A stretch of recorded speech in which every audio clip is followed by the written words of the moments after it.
નમસ્કાર. અરીસાઓ આપણે રોજિંદી જિંદગીમાં સતત વાપરીએ છીએ, ખરું ને? પણ શું ક્યારે વિચાર્યું છે કે તે કામ કેવી રીતે કરે છે? તો ચાલો, આજના આ વિશ્લેષણમાં આપણે કિરણપ્રકાશશાસ્ત્રના મૂળભૂત સિદ્ધાંતોને એકદમ સરળ રીતે સમજીએ અને જાણીએ કે ભૌતિકશાસ્ત્રના આ નિયમો આપણી દુનિયાને જોવાની રીતને કેવી રીતે આકાર આપે છે. ચાલો એક ખૂબ જ રસપ્રદ સવાલથી શરૂઆત કરીએ. આપણે બધા ભણ્યા છીએ કે પ્રકાશ એક તરંગ એટલે કે વેવ છે. તો પછી એવું કેમ છે કે ટોર્ચમાંથી નીકળતું કિરણ હંમેશા સીધી લીટીમાં જ આગળ વધતું દેખાય છે? આ તો એક વિરોધાભાસ જેવું લાગે છે નહીં? બસ આનો જ જવાબ આપણને કિરણપ્રકાશશાસ્ત્રમાં મળે છે. આ વિશ્લેષણમાં આપણે મુખ્યત્વે 4 મુદ્દાઓ પર ધ્યાન આપીશું. પહેલું, પ્રકાશનું કિરણ શું છે? બીજું, પરાવર્તનના નિયમો શું કહે છે? ત્રીજું, અરીસાનું સૂત્ર શું છે અને તે કેવી રીતે કામ કરે છે? અને છેલ્લે, આ બધું વ્યવહારમાં કેવી રીતે ઉપયોગી છે તે કેટલાક ઉદાહરણો સાથે જોઈશું. તો ચાલો સૌથી પહેલા પાયાના સવાલથી જ શરૂ કરીએ. આ પ્રકાશનું કિરણ છે શું? આ એકદમ પાયાનું ખ્યાલ છે, કારણ કે એના પર જ આખું પ્રકાશશાસ્ત્ર ટકેલું છે. આનો જવાબ પ્રકાશની તરંગલંબાઈમાં છુપાયેલો છે. પ્રકાશની તરંગલંબાઈ ખૂબ જ નાની હોય છે, લગભગ 400 to 750 નેનોમીટર. હવે જ્યારે પ્રકાશ કોઈ અરીસા જેવી મોટી વસ્તુ સાથે અથડાય છે ત્યારે એની તરંગ પ્રકૃતિ એટલી સૂક્ષ્મ હોય છે કે આપણે એને અવગણી શકીએ છીએ. એટલે જ સરળતા ખાતર આપણે એના માર્ગને એક સીધી રેખા એટલે કે કિરણ તરીકે ધારી લઈએ છીએ. આ એક ખૂબ જ ઉપયોગી સરળીકરણ છે જે આપણને જટિલ ગણતરીઓ ખૂબ જ સરળતાથી કરવામાં મદદ કરે છે. ઓકે, તો હવે આપણે પ્રકાશને એક કિરણ તરીકે જોઈશું. તો હવે એ સમજીએ કે જ્યારે આ કિરણ કોઈ અરીસા જેવી સપાટી પર અથડાય ત્યારે શું થાય છે. આ આખી ઘટના પરાવર્તનના 2 સાવ સરળ નિયમો પર આધારિત છે. પરાવર્તનના આ 2 નિયમો એકદમ સરળ છે. પહેલો નિયમ, આપાત કોણ અને પરાવર્તન કોણ હંમેશા સરખા જ હોય. મતલબ કે કિરણ જે ખૂણે સપાટી પર આવે બરાબર એ જ ખૂણે પાછું જાય. બીજો નિયમ, આપાત કિરણ, પરાવર્તિત કિરણ અને સપાટીને દોરેલો લંબ આ ત્રણેય હંમેશા એક જ સમતલમાં હોય છે. અને સૌથી મજાની વાત એ છે કે આ નિયમો કોઈપણ પ્રકારની સપાટી માટે સાચા છે, ભલે તે સપાટ હોય કે વક્ર. હવે આવે છે સૌથી મહત્વનો ભાગ, કાર્ટેઝિયન સંજ્ઞા પદ્ધતિ. આ નિયમોને બરાબર મગજમાં બેસાડી દેજો, કારણ કે આના વગર ગણતરીમાં ભૂલ થવાની પૂરી શક્યતા છે. આ પદ્ધતિનો સૌથી મોટો ફાયદો એ છે કે આનાથી આપણે અંતર્ગોળ અને બહિર્ગોળ બંને પ્રકારના અરીસાઓ માટે ફક્ત એક જ સૂત્ર વાપરી શકીએ છીએ. બસ એક વાત યાદ રાખો, જે દિશામાંથી પ્રકાશનું કિરણ આવે છે એ દિશાને હંમેશા ધન લેવાની, પ્લસ લેવાની.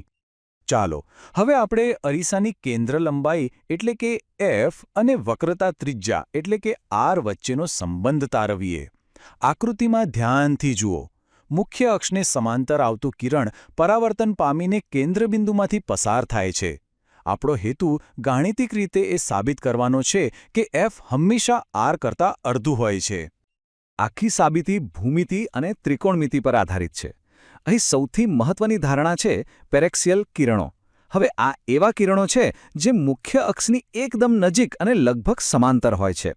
આના કારણે શું થાય? એનાથી બનતા ખૂણા એટલે કે થીટા એટલા નાના હોય છે કે આપણે ટેન થીટાને લગભગ થીટા જેટલું જ ગણી શકીએ છીએ. બસ આ એક નાનકડી ધારણા કરવાથી ગણતરી એકદમ સરળ બની જાય છે અને આપણને અંતિમ પરિણામ મળે છે કે એફડી એ સીડી કરતાં લગભગ અડધું છે. અને આ રહ્યું આપણું અંતિમ પરિણામ, F=R/2. આ એકદમ સરળ પણ ખૂબ જ શક્તિશાળી સંબંધ છે. એનો સીધો અર્થ એ છે કે કોઈ પણ ગોળીય અરીસા માટે તેની કેન્દ્ર લંબાઈ હંમેશા તેની વક્રતા ત્રિજ્યા કરતાં અડધી જ હોય છે. આ સૂત્રને હંમેશા યાદ રાખવું. હવે આપણે એક એવા સૂત્ર પર આવી રહ્યા છીએ જે ગોળીય અરીસાને લગતી લગભગ દરેક સમસ્યાનો ઉકેલ આપી શકે છે. આ સૂત્રને અરીસાનું સૂત્ર કહેવામાં આવે છે. આ સૂત્ર કોઈ જ જાદુ નથી, એ શુદ્ધ ભૂમિતિમાંથી આવે છે. જુઓ, આકૃતિમાં બતાવ્યા પ્રમાણે આપણે વસ્તુ AB અને તેના પ્રતિબિંબ A', B' દ્વારા જે સમરૂપ ત્રિકોણો બને છે તેને ધ્યાનમાં લઈએ છીએ. હવે સમરૂપ ત્રિકોણોનો ગુણધર્મ છે કે તેમની બાજુઓનો ગુણોત્તર સરખો હોય છે. અને બસ આ જ ગુણધર્મનો ઉપયોગ કરીને આપણે આ સૂત્ર તારવી શકીએ છીએ. આપણે અહીં આખી ગાણિતિક સાબિતીની ગૂંચવણમાં નહીં પડીએ, પણ એની પાછળનો તર્ક એકદમ સીધો છે. આકૃતિમાં જે બે અલગ અલગ સમરૂપ ત્રિકોણોની જોડી બને છે એને લેવામાં આવે છે. પછી એમની અનુરૂપ બાજુઓના ગુણોત્તરને સરખાવવામાં આવે છે અને એમાં કાર્તેજીય સંજ્ઞા પદ્ધતિ લાગુ કરતાં જ આપણને વસ્તુ અંતર, પ્રતિબિંબ અંતર અને કેન્દ્ર લંબાઈ વચ્ચેનો એક ચોક્કસ સંબંધ મળી જાય છે. અને આ રહ્યું એ અરીસાનું સૂત્ર 1/v + 1/u = 1/f. આ સૂત્ર ખૂબ જ પાવરફુલ છે. જો આપણી પાસે વસ્તુ અંતર u, પ્રતિબિંબ અંતર v અને કેન્દ્ર લંબાઈ f માંથી કોઈ પણ બેલી કિંમત હોય તો આપણે ત્રીજી કિંમત આરામથી શોધી શકીએ છીએ. પણ એક વાત ખાસ યાદ રાખજો, સાચો જવાબ મેળવવા માટે કાર્ટેઝીય સંજ્ઞા પદ્ધતિનું પાલન કરવું એકદમ ફરજિયાત છે. પણ પ્રતિબિંબ ક્યાં રચાશે એટલું જાણવું પૂરતું નથી.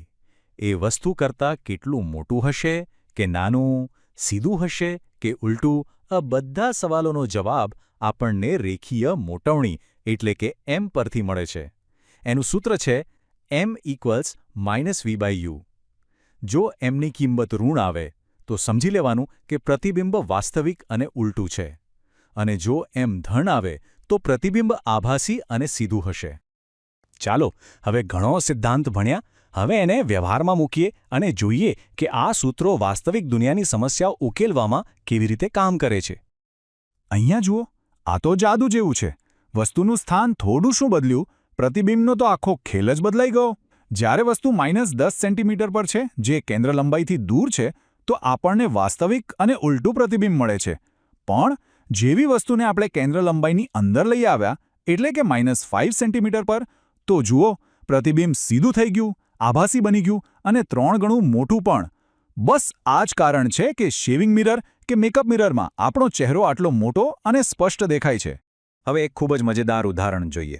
કલ્પના કરો કે આપણે કારમાં બેઠા છીએ અને સાઇડ વ્યૂ મિરરમાં કોઈ વ્યક્તિ 5 મીટર્સ પર સેકન્ડની એક સરખી ઝડપે આપણી તરફ દોડી રહી છે.